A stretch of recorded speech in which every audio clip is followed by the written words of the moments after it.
Hey guys, just want to give you a quick update on what's going on here at the chateau, in the south of the Bahamas on an uncharted location island, I'm fixing me and Sasha, he's working but coming over later and I'm fixing us a little healthy appetizer.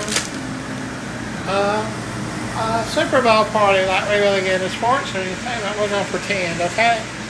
So I went ahead and cut the two potatoes, I want to dry them off in a towel really, really good. Because in an air fryer, moisture is your enemy. It just is. Nothing you can do about it. All you can is just take precautions, same way in life. You gotta take precautions, know all your outcomes and choices, and make the best one that you know how at that particular time. So you want to get them really dry. So I'm going to leave them here for just a couple of minutes.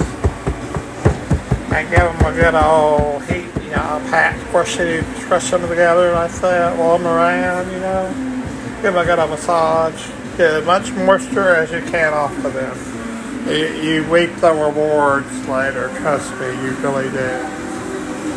So, I put those garbanzo beans that I reserved in for my filling. I put them in my food processor. I ground them up on the number 2 setting for a couple of minutes. I took in an onion and chopped it up. Then I took in that fake store-bought garlic that's convenient. Put a little bit of that in there. Sprayed canola oil in it. Get that to run about almost translucent, and then I ran over to the tap water. I put a couple tablespoons of tap water into it to rehydrate it, and then kind of let and put a lot more water in there, and then let that liquid evaporate completely out. But when that was done, I took the last of my milk, of my almond milk, unsweetened. I won't be able to buy any for a while because y'all bitches don't send me even a gift card.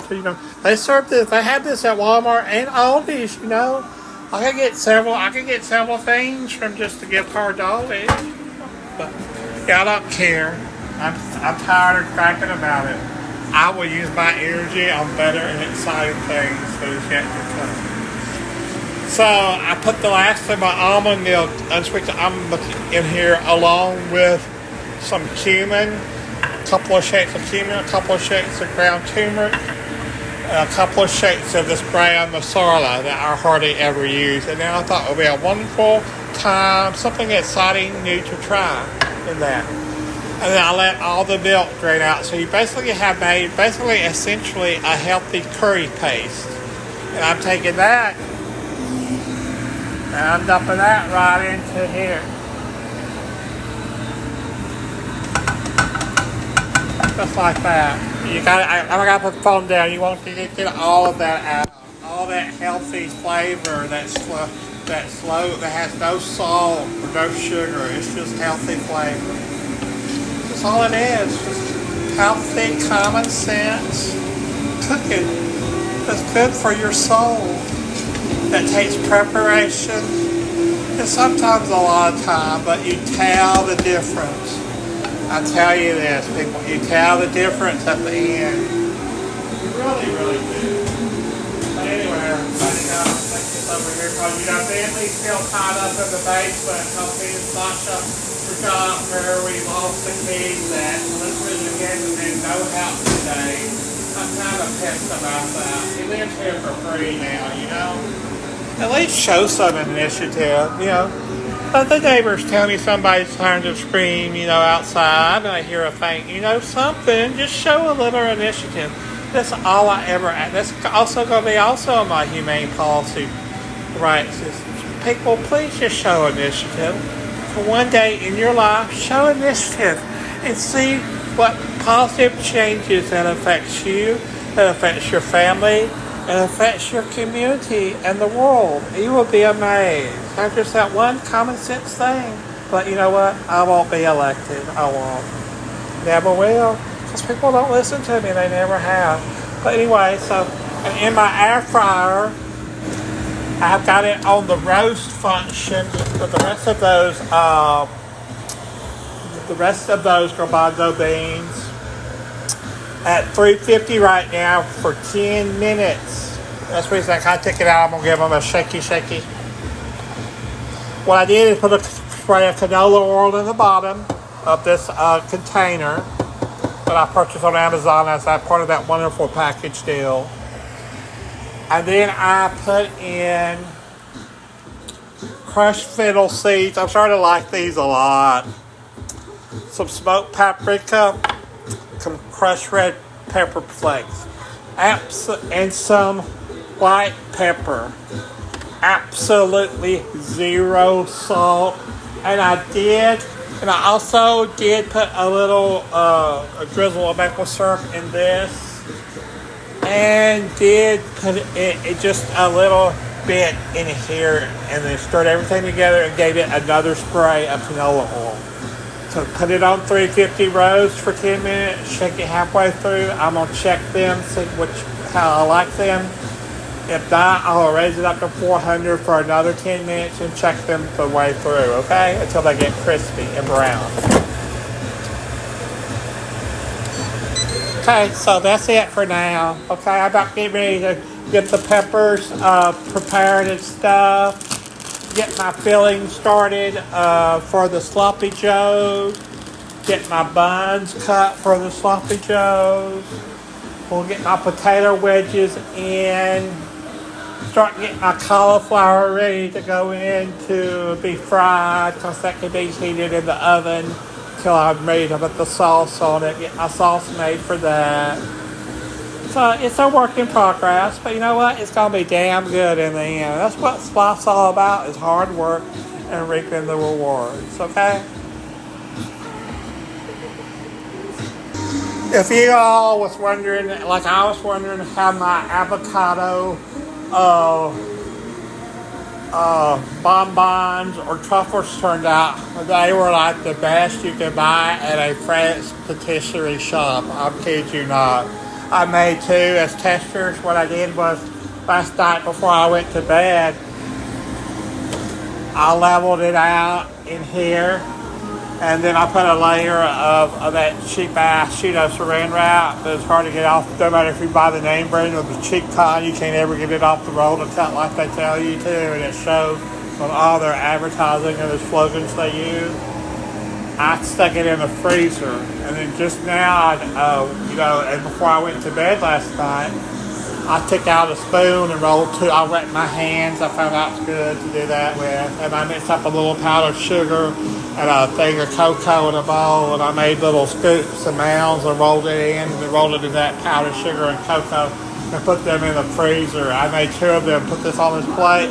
And look, guys, if this isn't pretty, that's how much left up to the two that I made. They are so good. So I'll pull this out, set it out a little bit. Now I'm going to put it in the refrigerator, and hopefully it'll get formed enough where I can mold them in, and I'll set those in the freezer until my baby gets here. And that will be part of our healthy dessert tonight. That will be our dessert tonight, okay? See, I think about shit all the time, okay? So, while I was away, I went ahead and completed the paste for the stuffing for the sweet peppers. Like I said, this was the garbanzo beans. Had some of the fat garlic in it. That had the onions that I spread down with garlic and with the spices and the water and then the almond milk to get it to a paste. I added that into there, blended it. I ended up adding just a couple of drizzle of the maple syrup in it as well to just give it that nice little hint of sweet flavor, and some more little crushed fennel seeds that I crushed in my hand to go in there. So that's done. I figured out what I'm going to use as a base for my, I hate to use these, but you know what, this Kroger brand is pasta sauce tomato. It only has 25% sodium, total 3%. It's not that great over choice, but it's not that bad. And I'm not using salt or sugar anywhere else. So, I said, what? I'm okay with this. So what I did was I grounded up the both two plates, the two things of the sausage and the ground beef frozen plant-based products that I'm using right now. And I have found out, and this is just my own experience, it's not might be for everybody else, so please don't DM me or ring-a-ling me or call me or stalk me or hate me or anything, but in my own experience, I tend to think that the plant-based frozen and non-frozen items tend to be a little bit more drier. So you always have to find ways that you can add moisture in something. That's the reason I spreaded the onions. And then once this kind of all got kind of brown to where I wanted it before it was totally done, I take and put it over here in the tap and filled it up just to cover it with a little bit of water. Cranked up the heat on it and then let all the water kind of almost drain out so it still remains that moisture. It doesn't get totally dry. Just a little something I picked up along the way. Like I said, I've only been doing this for a month, but it's whatever is helping me. It's working for me. So that's how I'm doing this now. So I think what I'm going to do is add a couple tablespoons of the tomato basil sauce in there. A couple of tablespoons of the maple syrup for the sweetness. For the tang, I'm going to use balsamic vinegar in it. For a large family and for a large gay family, this type of stuff right here, it is expensive, but you can stretch it out, depending on the size of your family, by adding in leftover chickpeas or that bag of cheap carrots that's about to go bad that you don't know what to do with. A large bell pepper that's about to go bad. An onion you have hanging around you don't know what to do with. A broken cauliflower pieces that you don't know what. Any type of zucchini chopped up is a wonderful vegetable filler. Carrot, think about as many different ways throughout the day that you can get your vegetables and fruits in every meal, and you're doing okay. You will meet your personal goals. I promise you that. I stand by that. So I'm going to do that for my Cray Cray Sloppy Joes. Brandon's Cray Cray Sloppy Joes. And I got this wheat bread, so I'm going to cut out circles for those. I'm going to make us about 2 or 3 each. I got the pepper stuff. I did, after halfway through, figured out if you cut the pepper down the center like you do when you can afford to buy live shrimp, fresh shrimp and not that frozen shit that has chemicals in it. If you cut it down the center, you're able to get more filling like in a log shape and cram it on in there, and it's much easier. So I will clean these up as I'm putting them on the skewer to go into the air fryer. Our chickpeas, like I said, lobster learning experience. As you can tell, the chickpeas got overly done, so I will be redoing those right now. But they would have been good if I would have just been paying attention. But you know what? You live and learn.